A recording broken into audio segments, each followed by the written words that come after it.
Hi folks, Phil here with another video on Phil's DIY. Do you have a tankless water heater? I do, and I have to confess that I've never done a descaling operation to flush the inside of this guy. So I decided I should probably do it. It's been almost 10 years. No, it's been 12 years since it was installed on the house. So I think I really need to do this. So stick all the way to the end and watch how I do it. It'll be a first-time experience for me, and hopefully it'll be entertaining and maybe helpful. Okay, let's get started. Okay, let's unbox this. There's a bucket, and it looks like everything is in this bucket. Take the lid off. Comes with a tool. I think this tool is to help with undoing the fittings on the heater. Comes with a hose set, blue for cold and red for the hot side. And it comes with a submersible pump.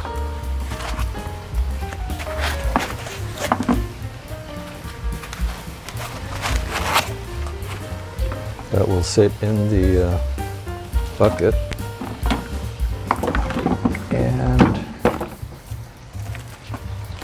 instructions and a couple of fittings for attaching the hoses with a washer for, I guess, inside of here.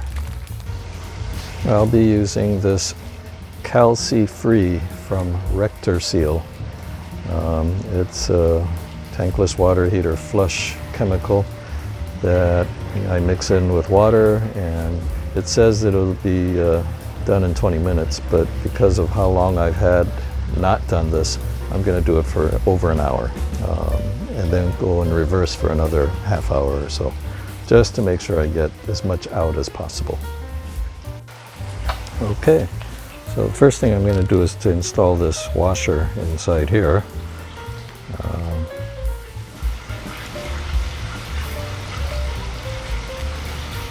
I think that does it.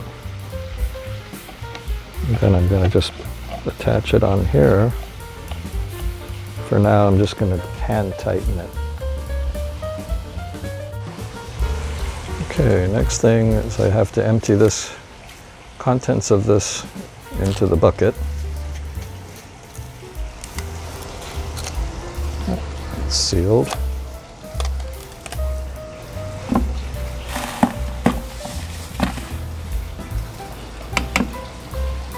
Okay. And then I need to fill it with 2 gallons of water. And I believe this is a 3-gallon bucket, so maybe 2/3, a little more than 2/3 full.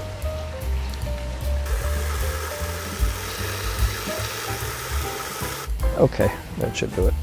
All right, the underside of the tankless hot water heater is laid out like this. There's a cold water inlet, which goes through a valve, and then there is a tap here for doing the flushing with its own valve. There is this is a cold water inlet filter that the water flows through to catch any large sediments. And then this is the hot water side with a clean out valve fitting with its own valve. And then there's a shut-off valve here and a overflow valve. The instructions say, first things first, turn off the gas, which is over here. So I'm going to turn off the gas. So now gas is off. The next step is to turn off the cold water supply, and then turn off the hot water outlet valve. Completely off. Okay. And then I'll be ready to do the opening of the clean out valves. I also have to open the filter to make sure that that filter is cleaned out. I'm going to open this guy. I would use a channel lock, but I've misplaced mine. And I'll do this one as well. Okay, and then I will have a bucket handy.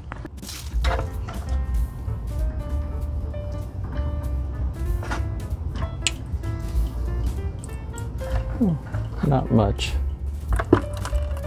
just a little bit.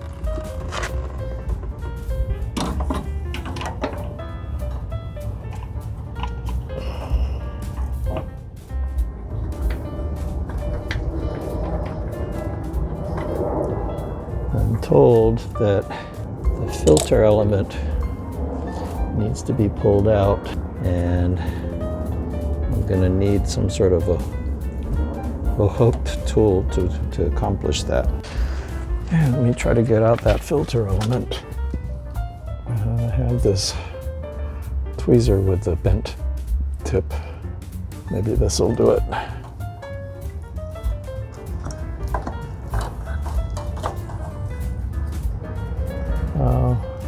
I think it moved a little. Aha, got it. Actually, this filter looks pretty clean. No sediment in here. Wow. We have a clean water source. And the little O-ring is in good shape. Okay, so they said after you've confirmed that and cleaned it if necessary, to put it back. It's so the filter has a little notch here that you're supposed to fit this over and snap in place, and it's fixed. It was supposed to come out like that, but it didn't. Now I can put it back. Tighten this guy back. I really need to get another channel lock. I don't like using regular pliers like this. Okay, that's tight. All right, reopen that. Now I'm ready to attach the hoses. Okay, attaching hoses now.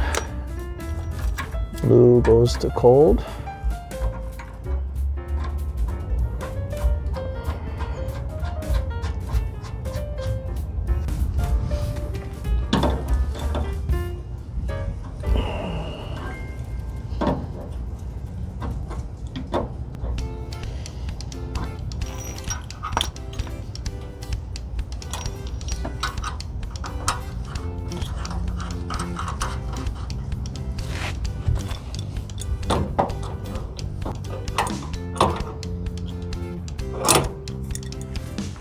Okay, so I have the red and blue hoses attached. I'll reopen the valves. Okay, now I need to get the pump ready. I have the blue hose attached to the outlet of the pump, and the red hose coming out of the hot water outlet of the heater just sits back in the bucket like that, and it sits. Water's going to circulate out of the pump through the blue into the unit, and then flushing it all out, coming back out here, and it's just going to sit there and do that for about an hour. I'm going to set my timer for 1 hour. Okay, I'm going to plug it in now and make sure all the fittings are tight, and then we're good to go.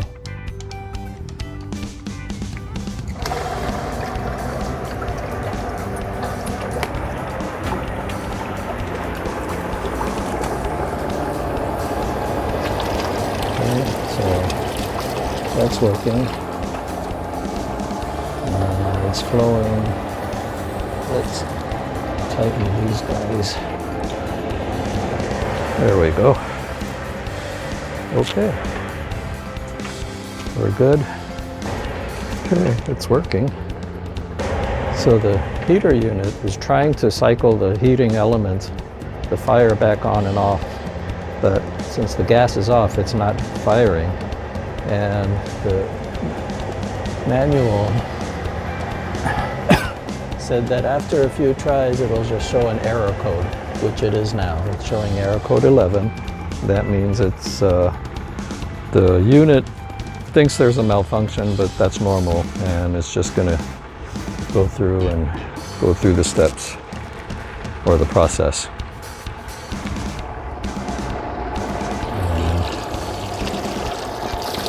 The circulating pump is working.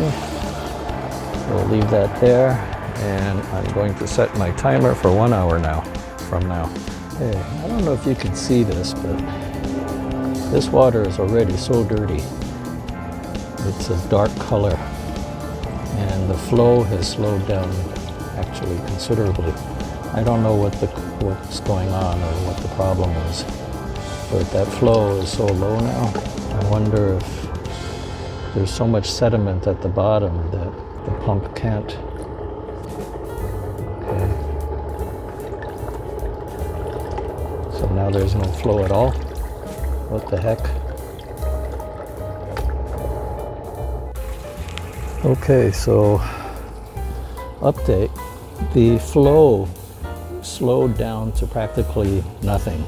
And it took me a while, but after about 10-15 minutes of undoing and redoing hoses and fittings and whatnot, I decided to look at that filter again, and this thing was completely clogged and full of sediment, and so it was restricting the flow of the circulation pump.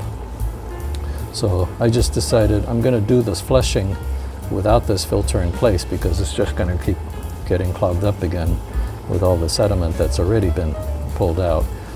I also decided to put in a sediment trap.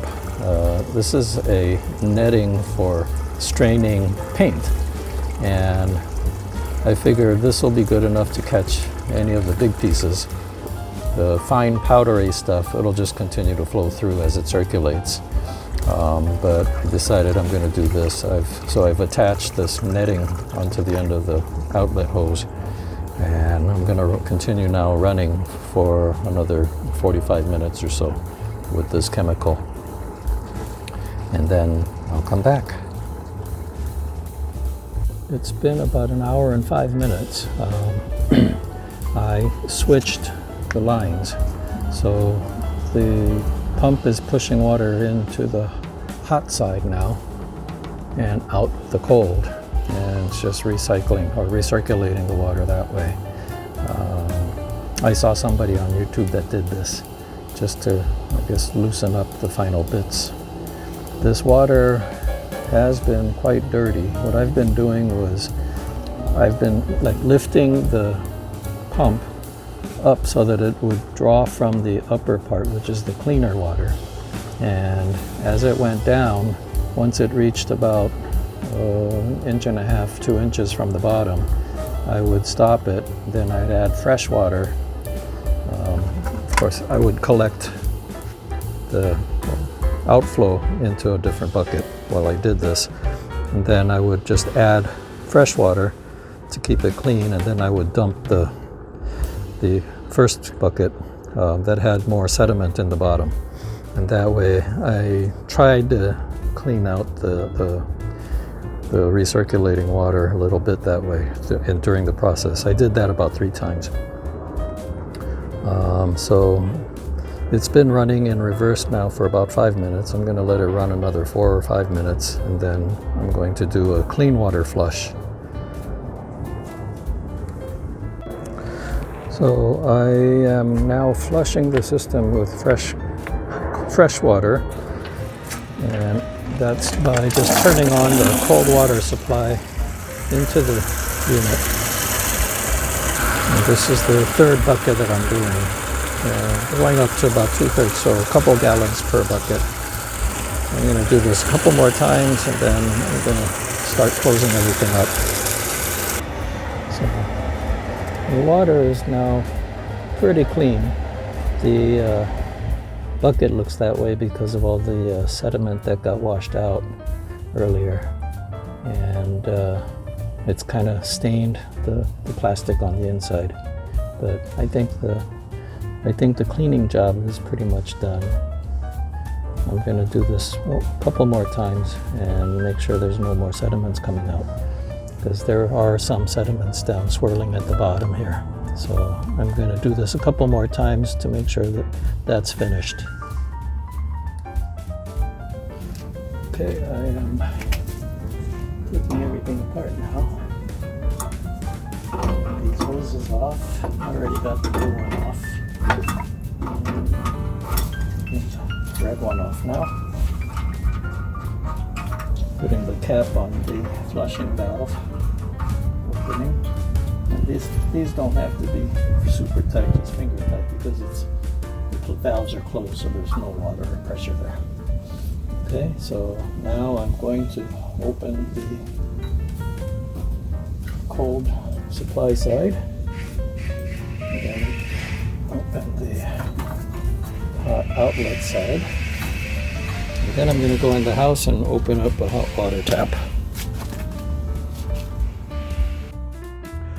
Well, I'm done with my descaling project. It took longer than I anticipated. It took a little more work than I anticipated, partly because I had put the little inlet filter back in when I started it, and then within 10 minutes that thing clogged up because of all the sediment that was being flushed out. And so it was recirculating, and then that little filter got plugged up and it stopped circulating. So it took me 10 minutes or so to figure that out. I was checking all the hoses and fittings and whatnot, and I finally figured it out and then got it running.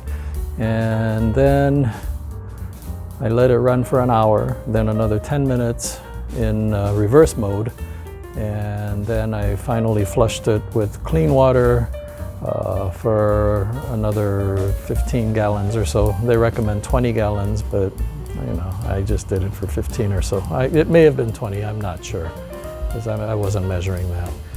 By the way, my pump that I used for this descaling project draws about 7 amps, I noticed, and I ran it from my garage solar system, so free energy. Anyway, I'm trying to keep the sunlight off my face here. Don't want to look weird.